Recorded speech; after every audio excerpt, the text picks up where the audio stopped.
All right. Tom is not with us tonight. He's on an airplane for a whirlwind trip to China, and we are here tonight. I'm very pleased that we have as our special speaker tonight Scott Marcel. Ambassador Scott Marcel is the Oxenberg Roland Fellow at Stanford's Shorenstein Asia Pacific Research Center. He is a retired diplomat with 35 years of experience, whose assignments include serving as ambassador to Indonesia from 2010 to 2013. So we are excited to have a subject matter expert again with us tonight. He was ambassador to Myanmar, also known as Burma, 2016 to 2020, and ambassador for the Association of Southeast Asian Affairs, and the principal Deputy Defense Secretary for State for Southeast Asia. Scott, we're very pleased to have you. Why don't you take it away? Thanks very much, Lou. Appreciate the introduction. Hope everyone's having a good Sunday evening. Let me take a second to share my screen. Looks good. Looks good? Yes. All right. Excellent. So obviously, you know what the title is. We're talking about Indonesia. Briefly, what I'll cover today is I would assume many, if not all of you, have read Charlie Sullivan's article. So I'll touch on that and then look at Indonesia's democratic transition, its economic progress, some of the current issues, U.S.-Indonesian relations, and then offer a few comments on why I think Indonesia is, quote, invisible to so many people in the United States. Let me begin with a map, because you can't begin to understand Indonesia without taking a moment to look at the map and see the very spread out set of islands that constitute Indonesia.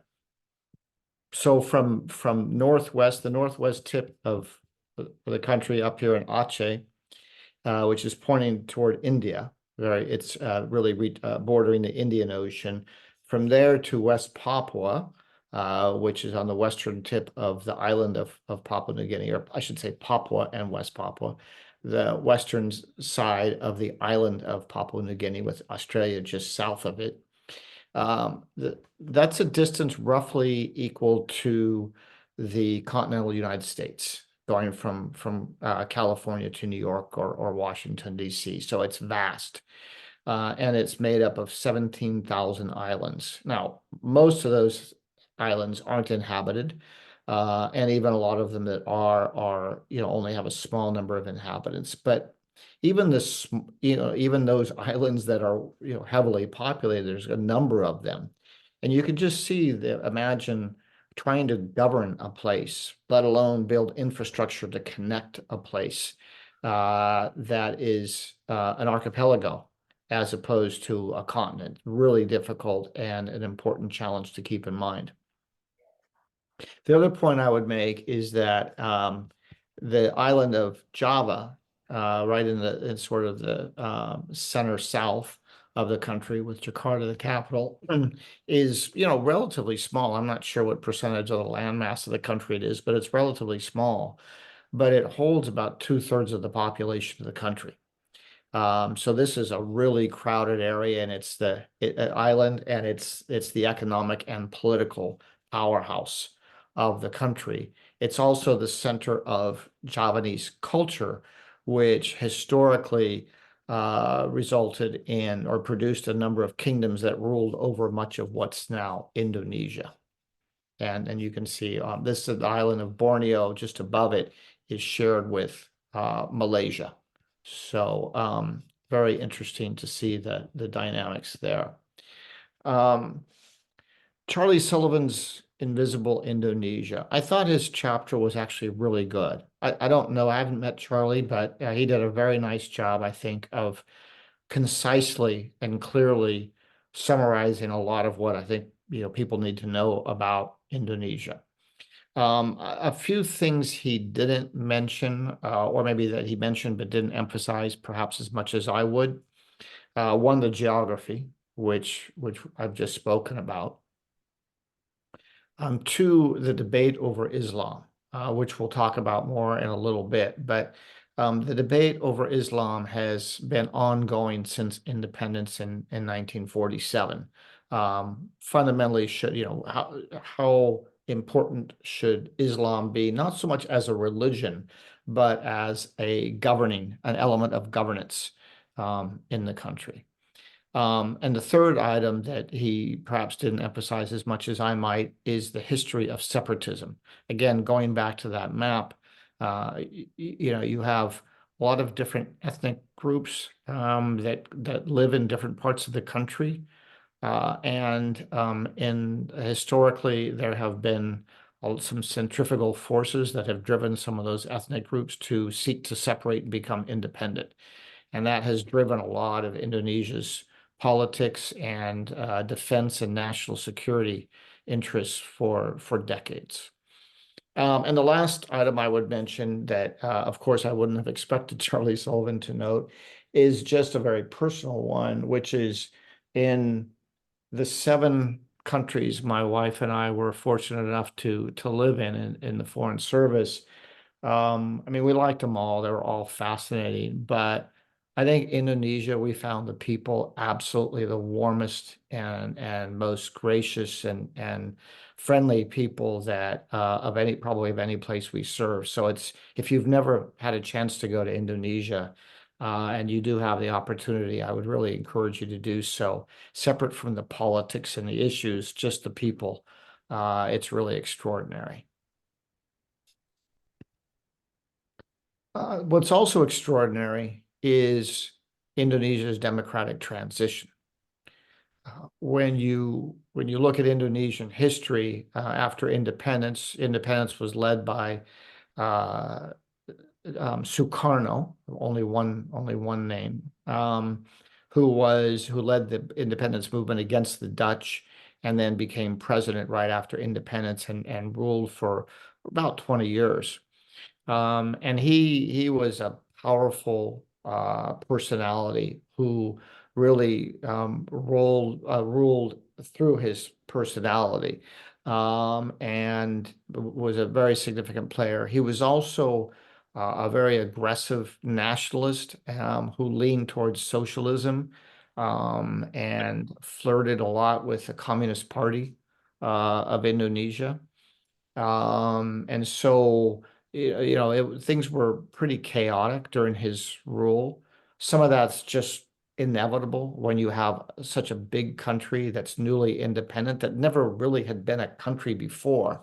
The Dutch had ruled most of it, but it had never been sort of looked upon as one nation. And so Sukarno did some really good things to build a sense of nation, but there was a lot of turbulence during his rule. The economy was quite bad, partly because of his socialist policies. You had some separatist movements, which I'll get into a little bit more.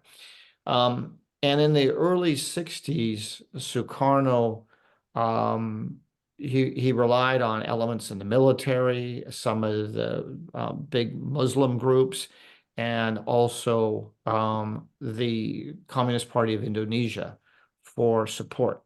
And the Communist Party of Indonesia in the early 60s was the third largest communist party in the world after China and the Soviet Union. Again, remember in the early 60s, a lot of newly independent countries were flirting with socialism or communism, and so it wasn't that unusual. But his flirtation with the Communist Party made Washington nervous, and it made a lot of people in Indonesia nervous, particularly a lot of people in the military. In 1965, there was a very strange and complicated coup attempt led by leftist members of the armed forces aligned allegedly with the Communist Party. They killed several of the leading generals. They missed one, but they got most of them, and proclaimed themselves in charge of the country. but they didn't really do a very thorough job. They didn't really have a serious plan, it didn't seem. And so they were rather quickly defeated by the military led by General Suharto, who was in command of the Strategic Command in Jakarta. And nobody outside of Indonesia really knew anything about Suharto before then, but he put down the coup. He put Sukarno under house arrest where he remained until his death and gradually accumulated power. Suharto did. Immediately after the coup and for the next year to 18 months, there was horrific violence against anyone who was alleged to be communist. An estimated 500,000 people were murdered in that period, some by the military, but many by others who sort of voluntarily aligned themselves with the military and went after communists. And as you could imagine, that meant that a lot of innocent people were killed. There was no due process. There was no justice. It was just mayhem. And literally, according to reports at the time, the rivers ran red. Um, anyway, after that horrific event, Suharto took over, and then Suharto ruled basically from 65, 66. I'm hearing noises. Are people hearing me okay? Yes, I think there are some people haven't muted themselves. I'm going through right now and trying to mute everybody I can find who is not Oh, muted. As a okay. I just wanted to reminder, make sure that it wasn't a problem on my end. Okay. not, as a reminder, well, everybody's muted now. I'll just keep a closer watch on it. Okay, no problem. So Suharto took over 65, 66, 67, and then ruled until 1998, so more than 30 years. And he was an authoritarian ruler, ruled with the support of the military and some other groups. Um, it wasn't the most brutal authoritarian rule, but they definitely, he definitely repressed any opposition, made everyone basically disbanded all of the political parties, save a couple that were clearly aligned with him. Um, and so you had that authoritarian rule for 30 years. The good news is that he brought in some good economists and they got the economy going, restored macroeconomic stability and achieved economic growth. I'll talk about that more in the next section. So it was a relatively orderly period. You still had some separatist movements. Again, I'll get to that a little bit later. But he became, I think, in the early 1980s, he was put on the cover of a major Asia weekly magazine as, arguing that he was the most influential leader in all of Asia. Again, he's leading the world's fourth largest country. It's doing well. It's pretty stable, and he's the undisputed leader of it. But again, at the cost of a lack of freedom, a lack of political competition, a lot of corruption, a lot of patronage politics, etc. Then in 1997, when the Asia financial crisis hit, Indonesia was hit really hard, probably the hardest of any country in Asia.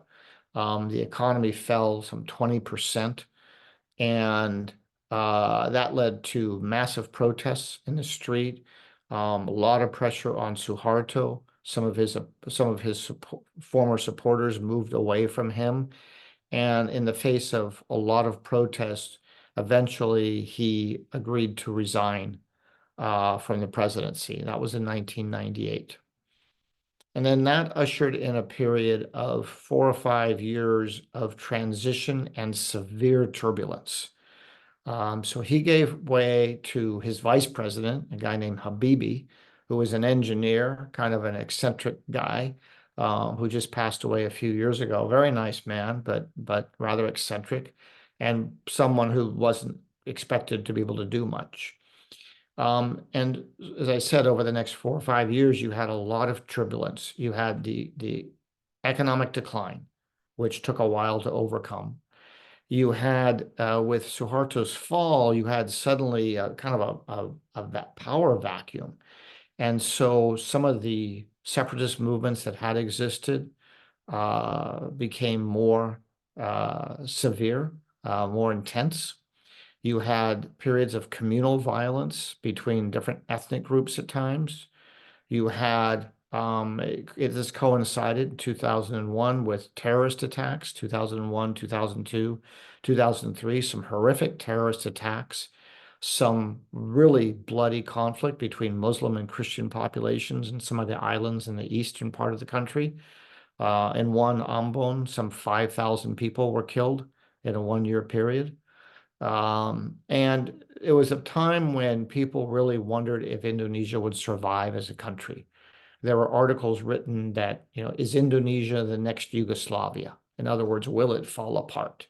In 1999, one of the provinces, East Timor, which is on the southern end of the country, a small island. There's a West Timor and East Timor.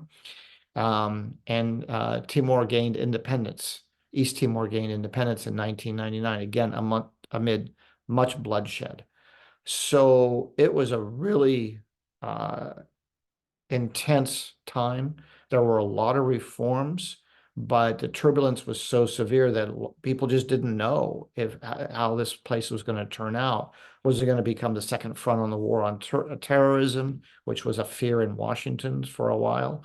Or as I said, would it literally fall apart? But gradually, the Indonesians managed to pull things together. The reforms that they initiated beginning in 1999 led to a series of pretty good elections. And so you had a couple people rotate through the presidency, including Sukarno's daughter, Megawati Sukarno Putri, as well as a guy named Gus Dur, a very deeply respected Muslim cleric. Um, and it was messy, but you had a lot of power was shifted from Jakarta to not only to provinces, but to districts. And that helped reduce the pressure for separatism because more authority and more financial resources were directed locally. The economy began to recover. And by about 2004, when you again had presidential elections, things were starting to look up. And in those elections, one of Megawati's ministers ran against her, a guy named Susilo Bambang Yudhoyono, was a former general, a reform-minded general who was elected in 2004 and ended up serving 2 terms. Even though he was a former general, he didn't he didn't run the country as a general. He ran it very much as a small d Democrat. So, and Indonesia remains a democracy since then. So this was, I think, an underappreciated achievement. There aren't a lot of examples in the world of democratic transitions, certainly not in countries as important and big as Indonesia. So this is very significant and I think something that we all should appreciate. The other point I would make is this wasn't democracy that came about because of US efforts. This was all done by the Indonesian people. Really remarkable, strong support for democracy. I'll shift to the parallel track of the economy. I mentioned already that under Sukarno, the economy did quite badly. Indonesia was very deeply impoverished in the 1960s. I think per capita income was under $100 a year. Significant malnutrition and stunting in many parts of the country. If you've ever seen the movie Year of Living Dangerously, which takes place in the early 60s, it gives you a sense of, it's not perfectly accurate, but it gives you a sense of how poor so many people were. As I mentioned, Suharto brought in some good economists. They were known as the Berkeley Mafia because many of them had studied at the University of California at Berkeley. And they did a quite good job of, again, bringing about economic stability, keeping inflation under control, attracting foreign investment. And Suharto, was able to attract a lot of foreign investment, worked a lot with Japan, worked a lot with the ethnic Chinese business community, which is a significant minority in Indonesia. So the economy did really well up until that 1997, 1998 financial crisis, when, as I said, things fell dramatically. A severe crisis that took several years for the country to overcome and to get back up to where they had been before the crisis. But since then, you've had solid growth. When I was there in 2010 to 2013, growth was averaging around 7% a year. It's since fallen off to maybe about 5% a year. Still good, although not quite sufficient for Indonesia, given the enormity of its population and how much progress it needs to make to reduce poverty and really build a full middle class. One of the challenges is that the economy's performance depends a lot on commodity prices. Indonesia depends heavily on its natural resources, everything from forestry to, it used to produce a lot of oil and gas. Now it's the biggest exporter of coal in the world, and increasingly, and also has become in just the last few years, the biggest producer and exporter of nickel in the world, which is a critical mineral for things like electric vehicle batteries. So Indonesia has done well overall economically, but still too dependent on resources, mining, and has not done enough yet to, excuse me, to create the value added, to bring in more manufacturing, high-end manufacturing, the tech sector. There's some, but not as much as certainly Indonesia would like.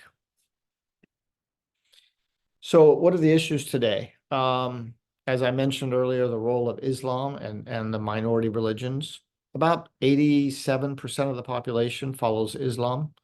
The next biggest is Christianity. It's spread throughout the country, but particularly in the eastern part of the country, you have a higher percentage of the population is Christian. Small Hindu and Buddhist populations, Hindu population in Bali, which is still a Hindu island.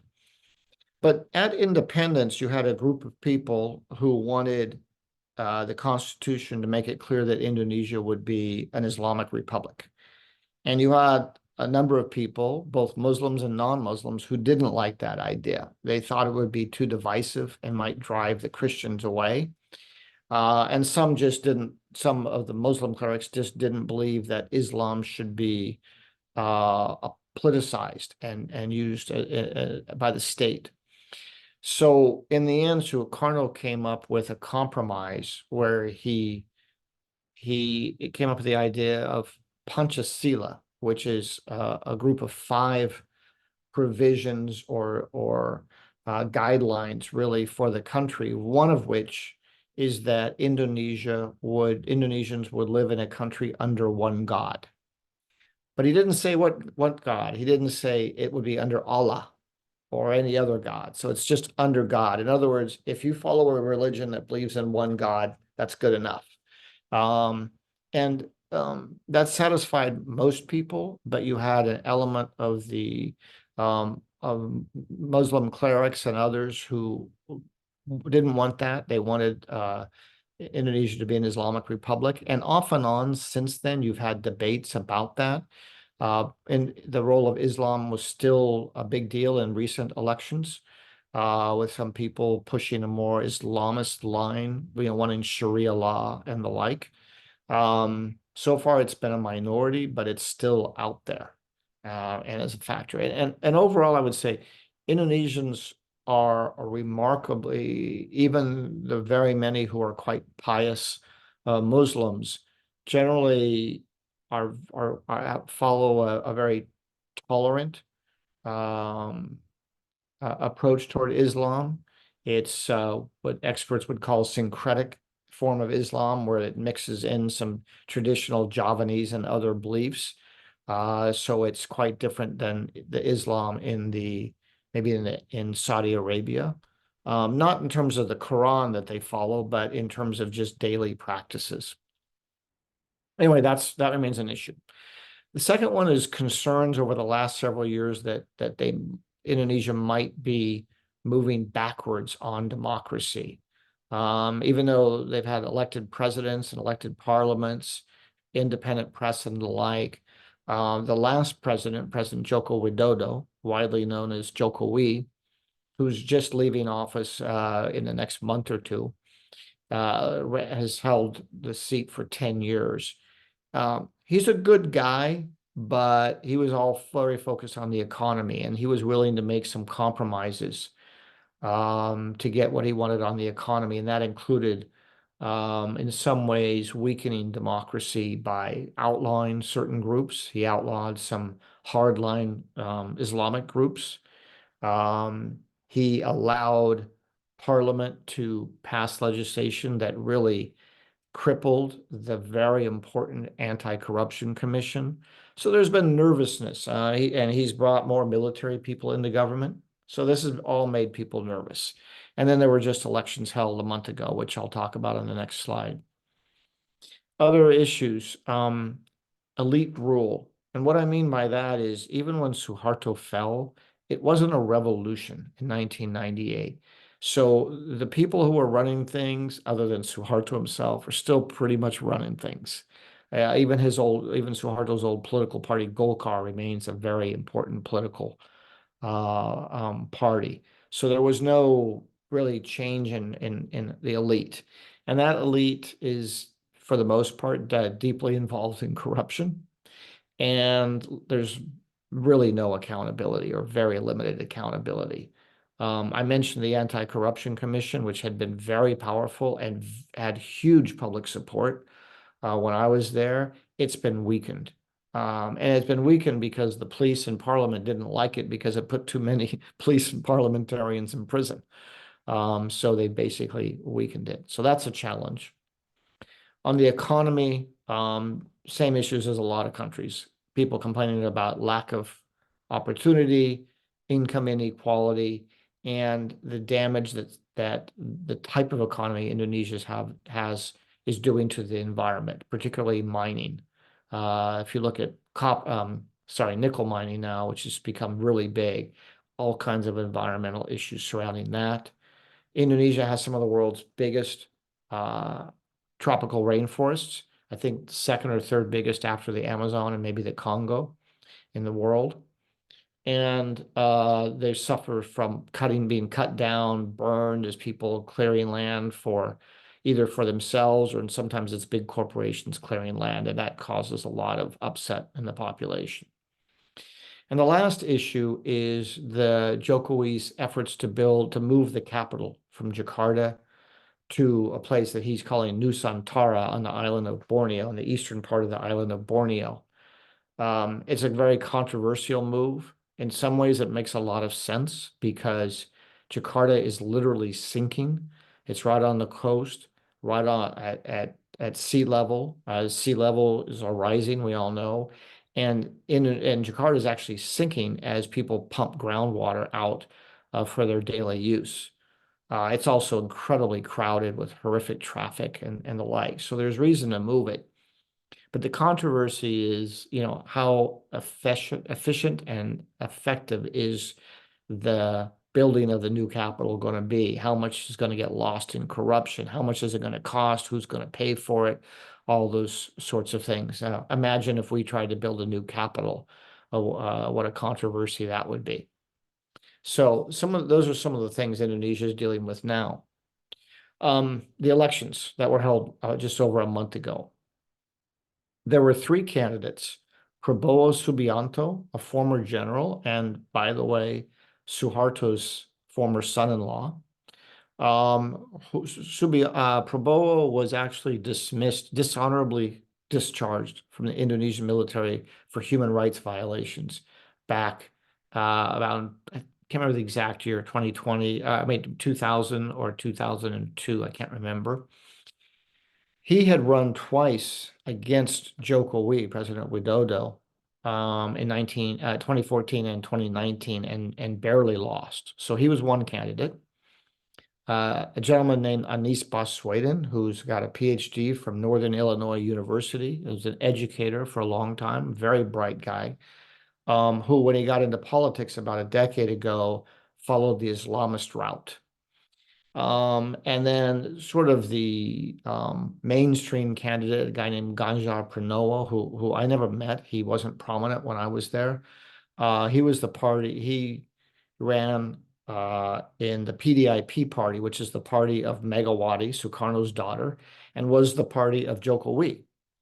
But Jokowi switched gears and backed Prabowo, which in Indonesian politics is not surprising.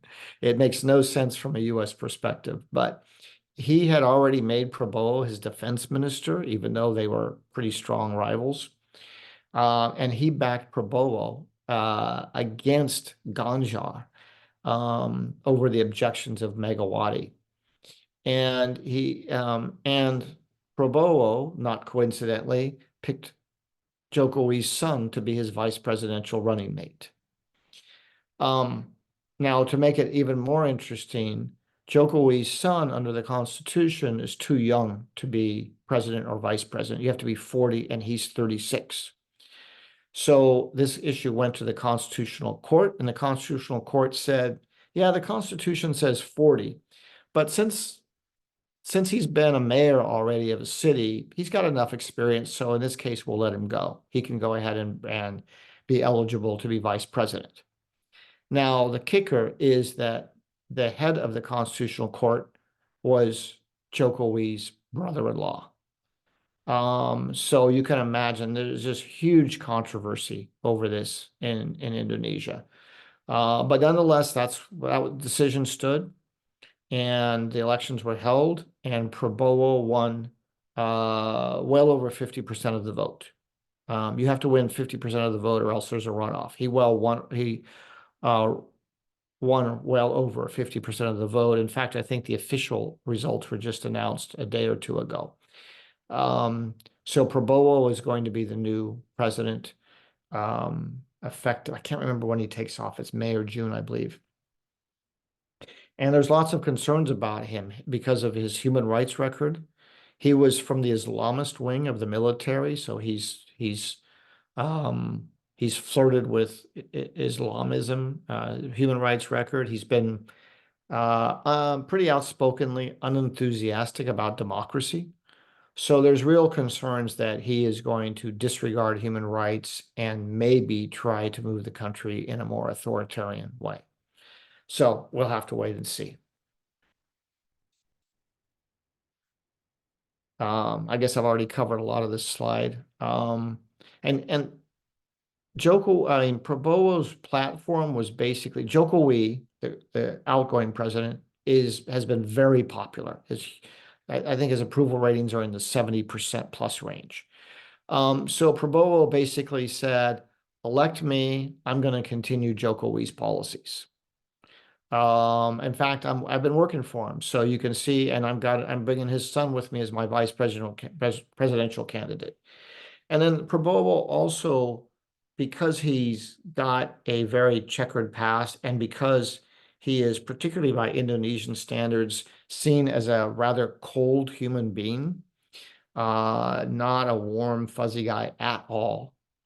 He and his public relations people did a really good job of using social media to portray him as kind of a cuddly grandfather figure. So they're him holding babies and the like, and enough people bought it that he won the election. I'm sure people in Washington have mixed views about this because of his past, but I just saw that Secretary of State Blinken issued a statement congratulating him. Interesting that he did rather than President Biden. I'm not sure why. So I think the U.S. will treat Prabowo as the democratically elected leader of a country. And then we'll have to see if he pushes a more authoritarian approach. I'm somewhat optimistic because I think Prabowo himself doesn't have the popularity that Jokowi had. So if he tried to gain too much power, I think a lot of the elites would move against him. And the Indonesian public has shown itself to be very adamant about maintaining democracy, and I think there would be huge protests against more authoritarianism. But we'll have to see. A few words on U.S.-Indonesian relations. Summarizing, they're good but could be better. They were rocky under Sukarno, good under Suharto, quite good under Yudhoyono, both because Yudhoyono was president from 2004 to 2014, including when I was there.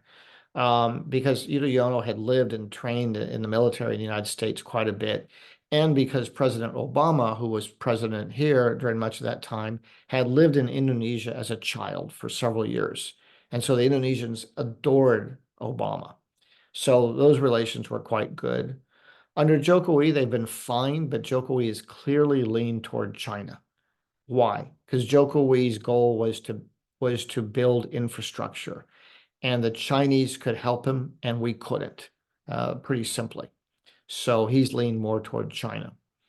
Plus, Indonesia is always has been non-aligned. They're always going to be critical of all the big powers, including the United States.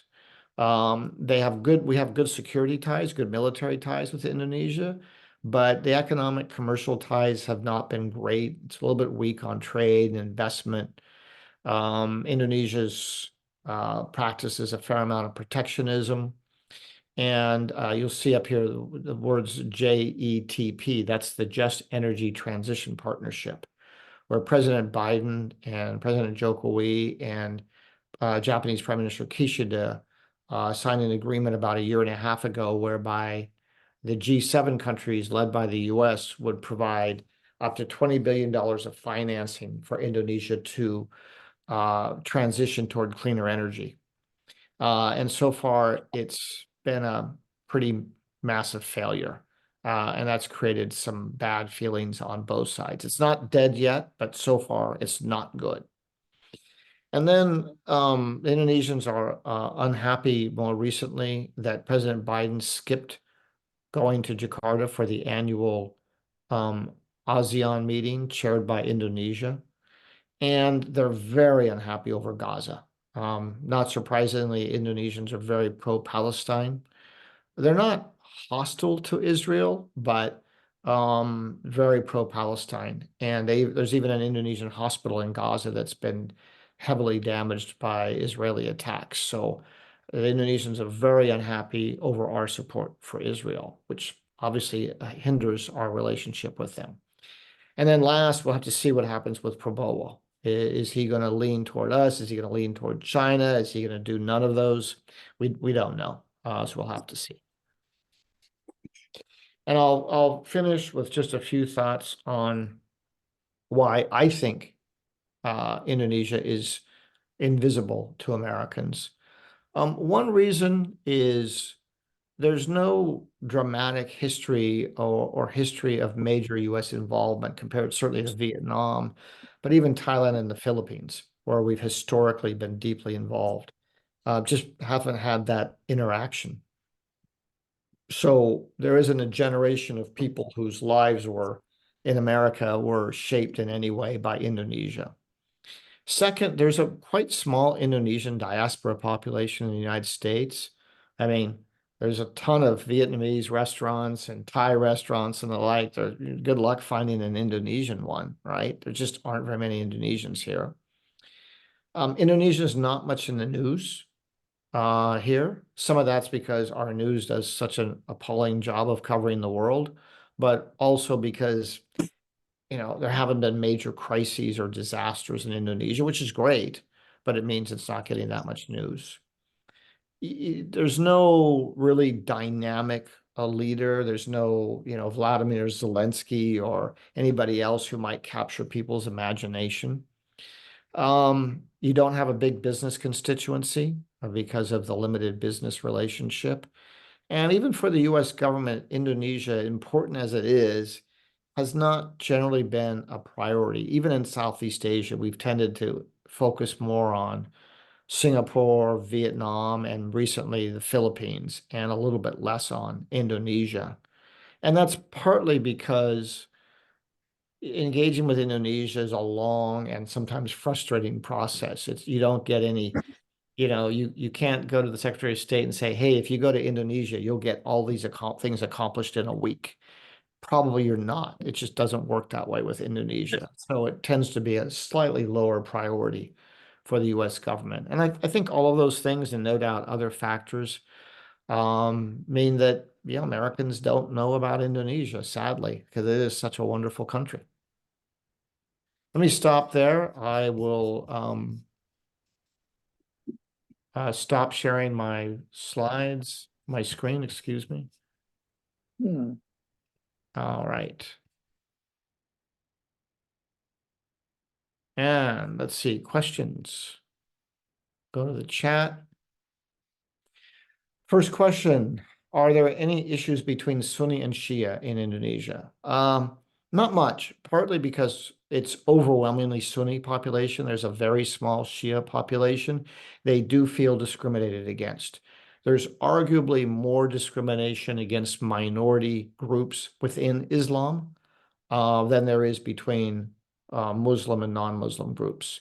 So the Shia feel discriminated against, and another small group called the Ahmadiyya faces severe discrimination and prejudice because a lot of Indonesian Muslims look at them as, I guess, probably like Catholics looked at Protestants in Europe, 500 years ago, as just sort of traitors to the cause, or heretics, as opposed to just people who follow a different religion.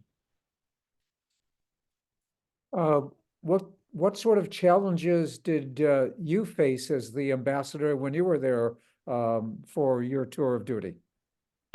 I mean, I actually had it pretty well. We didn't have major crises. Things were good. Probably the most a couple of specific things that were problems, and then one broader one.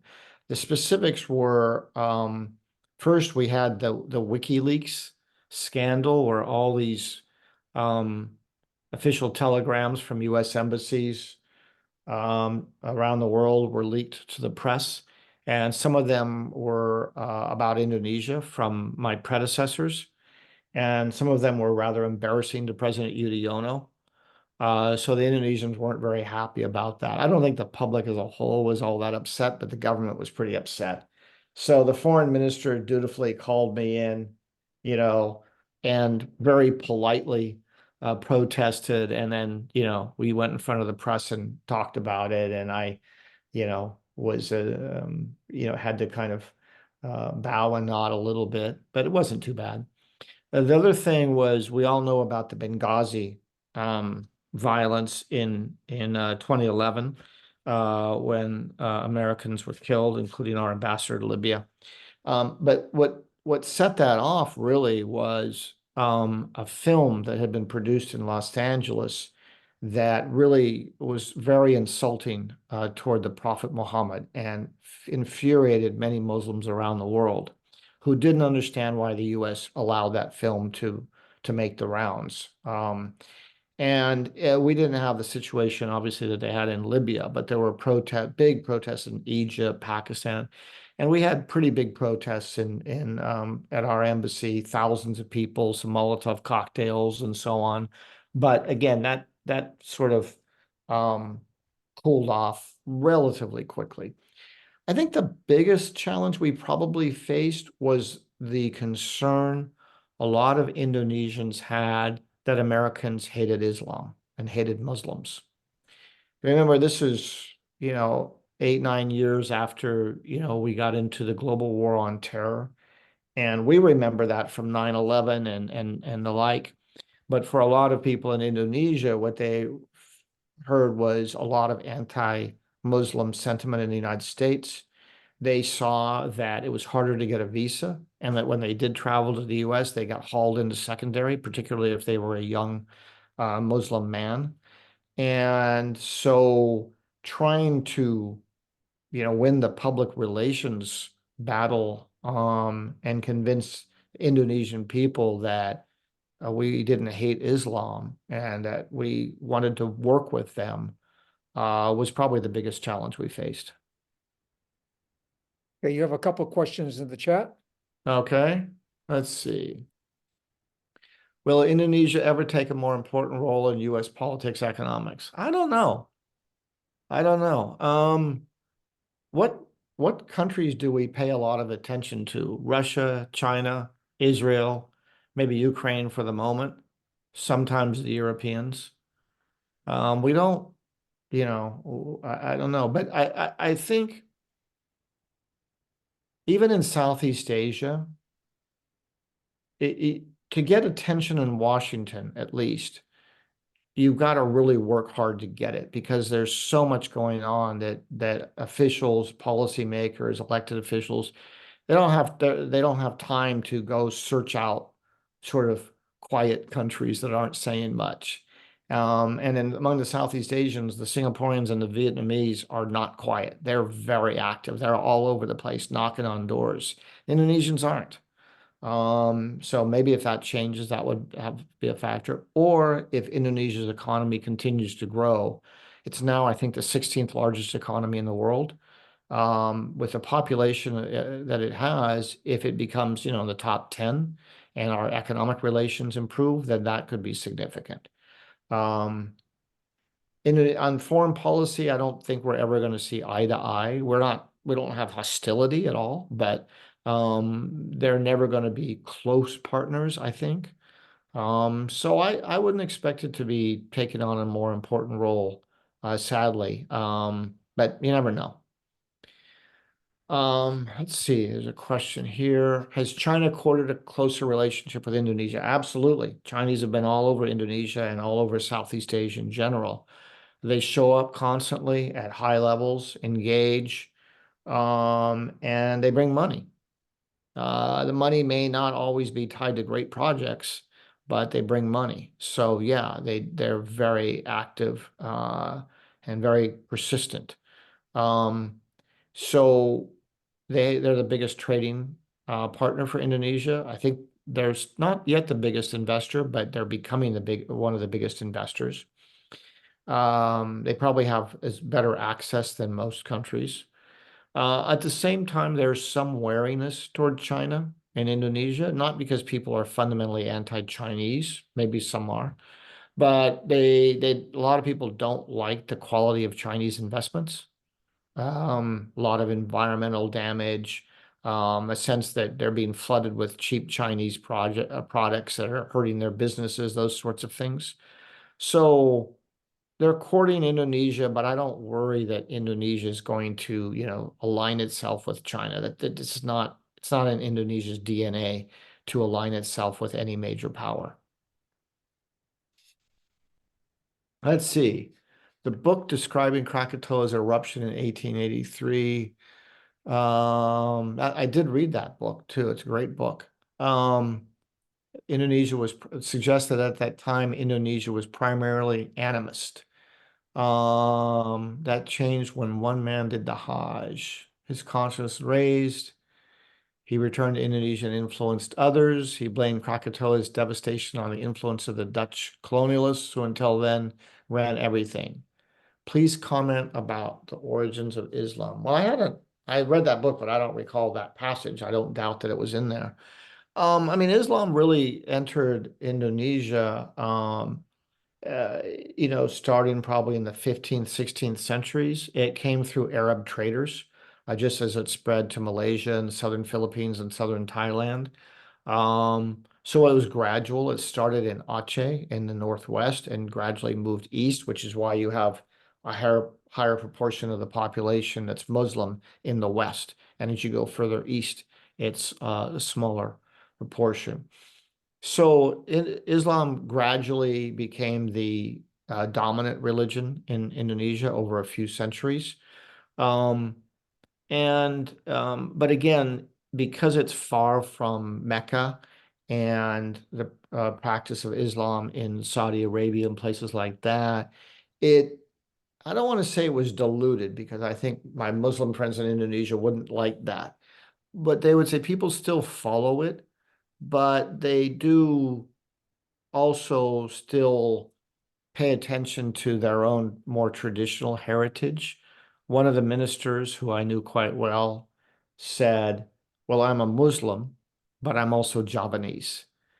And so it's just a little bit different. Not the precepts aren't different, but just in terms of, I hate to be so make such a general statement, but there's less of a harshness to it, if you will, maybe than in Saudi Arabia. It's just different. But you know, Islam remains really powerful.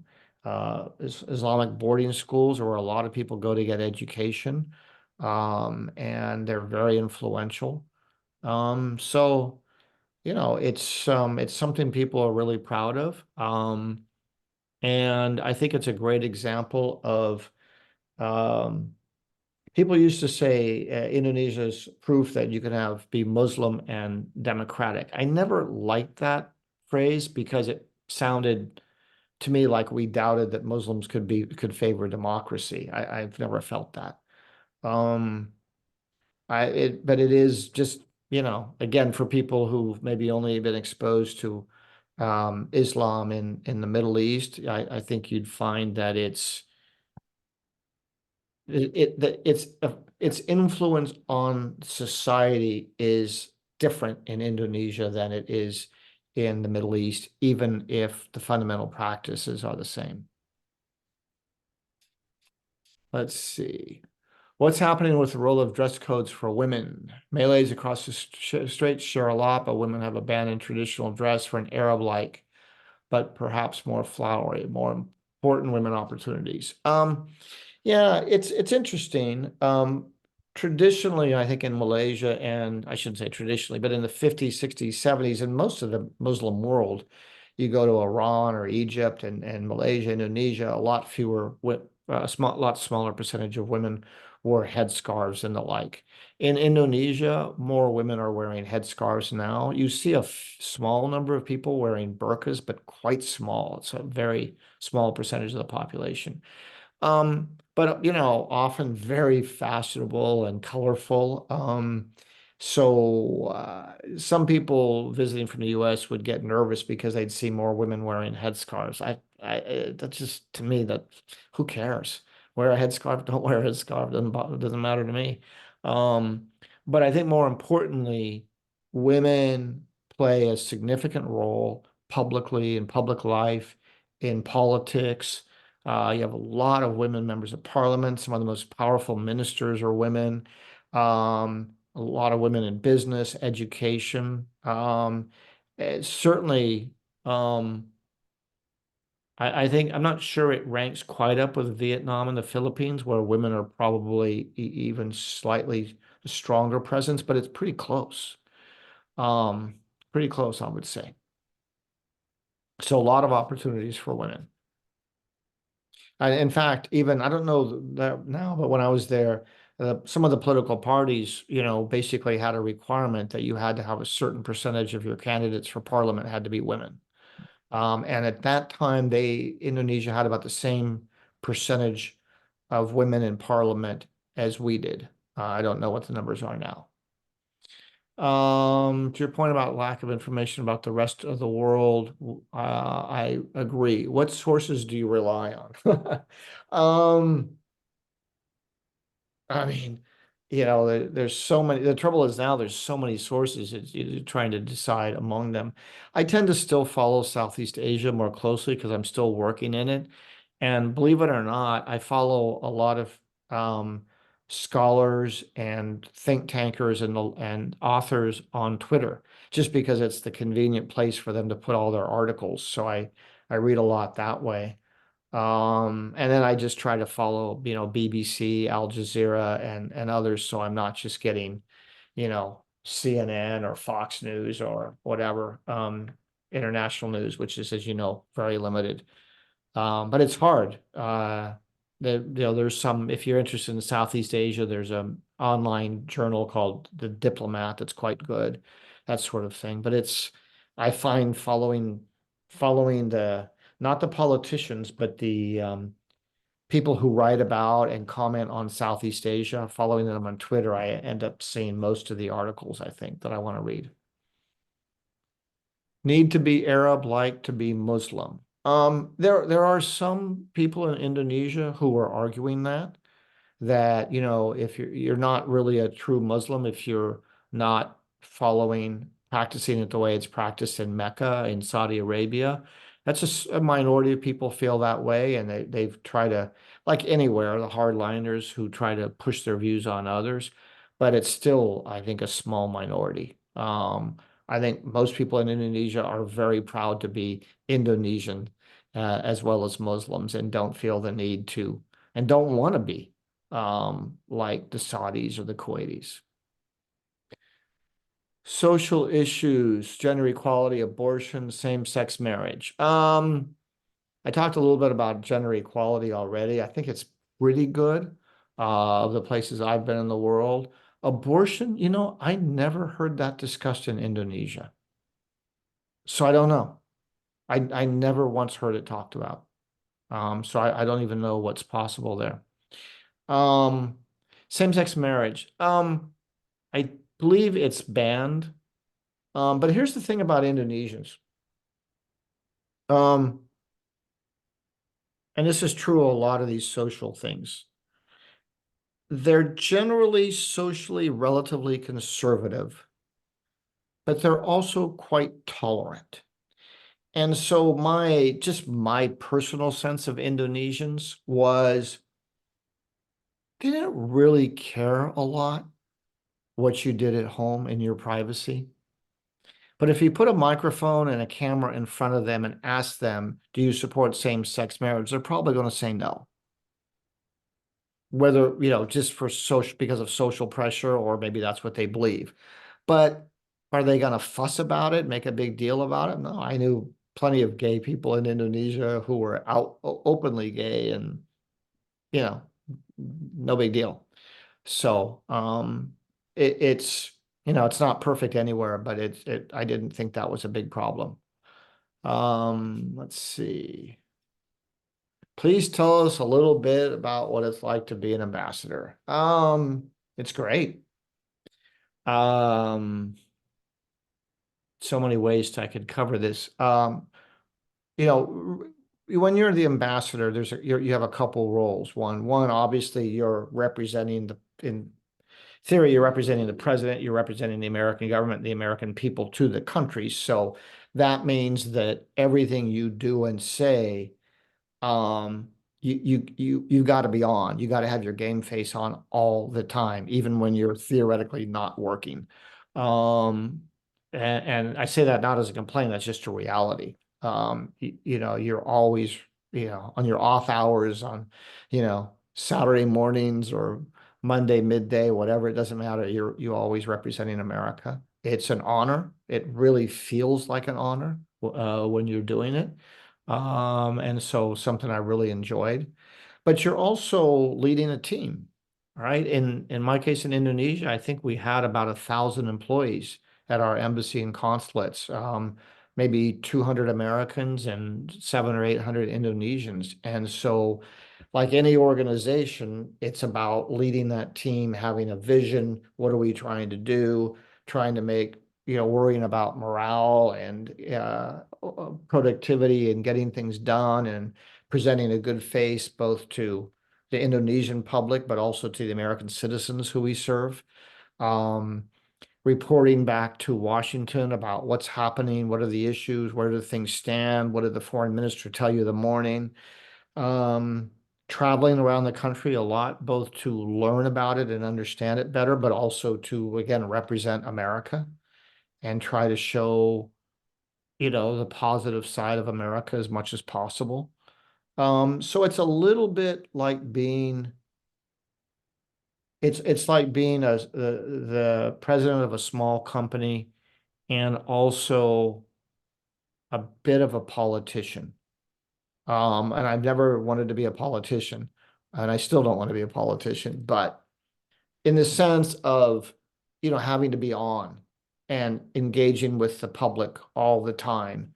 and stating what America stands for, but in a way that, is diplomatic, right?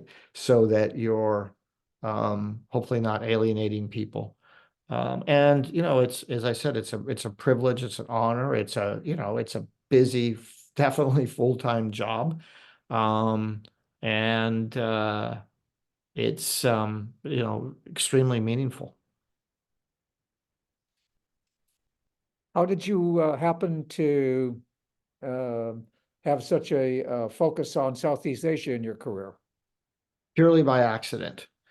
What I was getting a master's degree in international relations, and I had most of my work had been on the then Soviet Union and the Middle East. But when it came time to write my master's thesis, I ended up again, kind of accidentally writing it on U.S. human rights policy in the Philippines under Ferdinand Marcos Sr.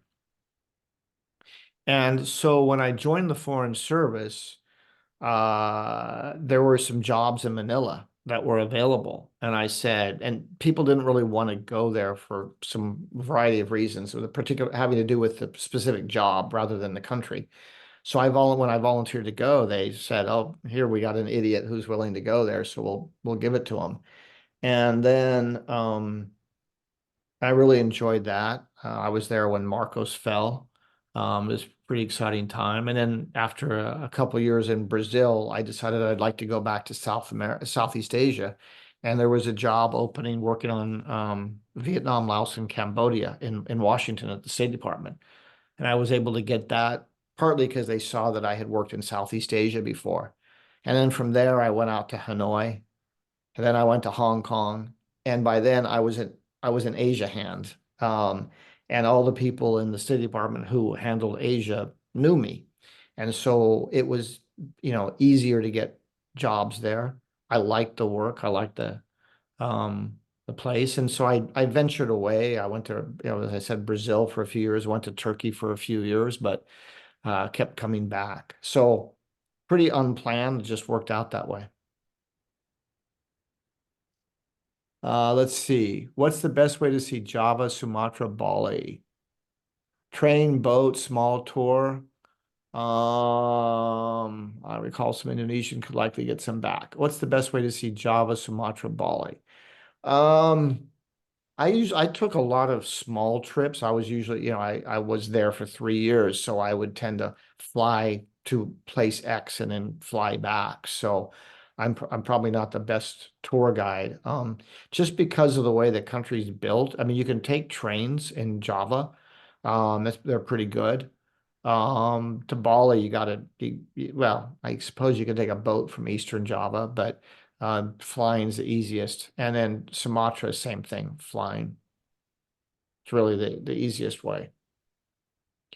Um, Question, given it's a nation of islands with presumably different cultures, would you talk about the difficulties of governing? Yeah. I mean, one is just the first challenge is creating a sense of nation where there hadn't been one. And if you compare it to a place like Myanmar, which is similar in some ways with a lot of different, with tremendous ethnic diversity around the country.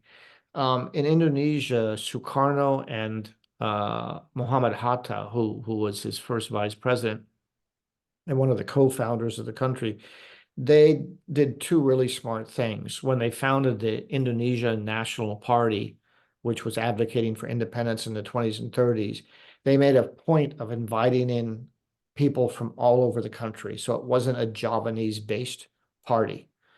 And second, um, when they picked with independence, they picked as a national language not Javanese, which was spoken by the majority of the population, but which is very difficult for people who don't speak it already. And they picked instead a trade language that was widely spoken, which is Malay, basically the same language as is spoken in Malaysian. And the advantage of that was everybody was speaking the same language, and it didn't come with connotations of Javanese dominance.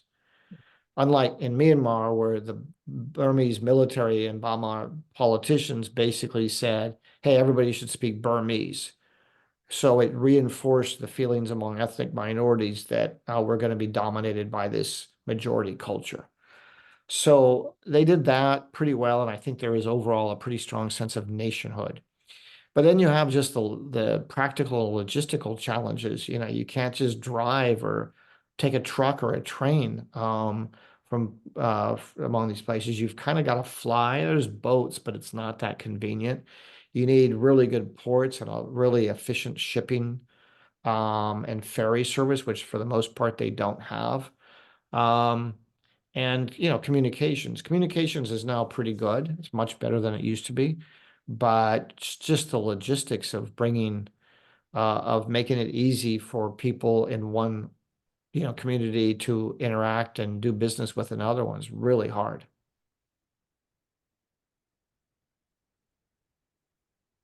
Any other questions for the ambassador? All right, so if not, let me say thank you very much. It was very enlightening, and as you mentioned, Indonesia does not get a lot of press here, and it may be invisible, but after tonight, we have a much better understanding of the country, its history, its background, and we will, in fact, at least I will, pay much more attention to it. So Ambassador, thank you very much for your time and your insights tonight. We really appreciate that. My pleasure. Enjoyed it. Good. Thanks so much for having me. Yeah. So just as a reminder, next Sunday, there will be no session, and we will reconvene again on April 7th.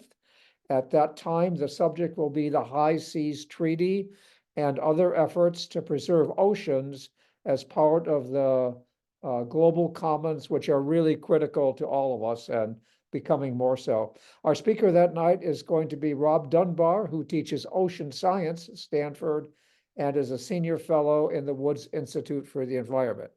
So again, thank you very much, everyone. The recording will be available later in the week, and you'll get notice of that. And until we meet again in 2 Sundays, have a great couple of weeks. So I'm going to stop the recording now and then end the session. Thank you very much. Good night, everyone.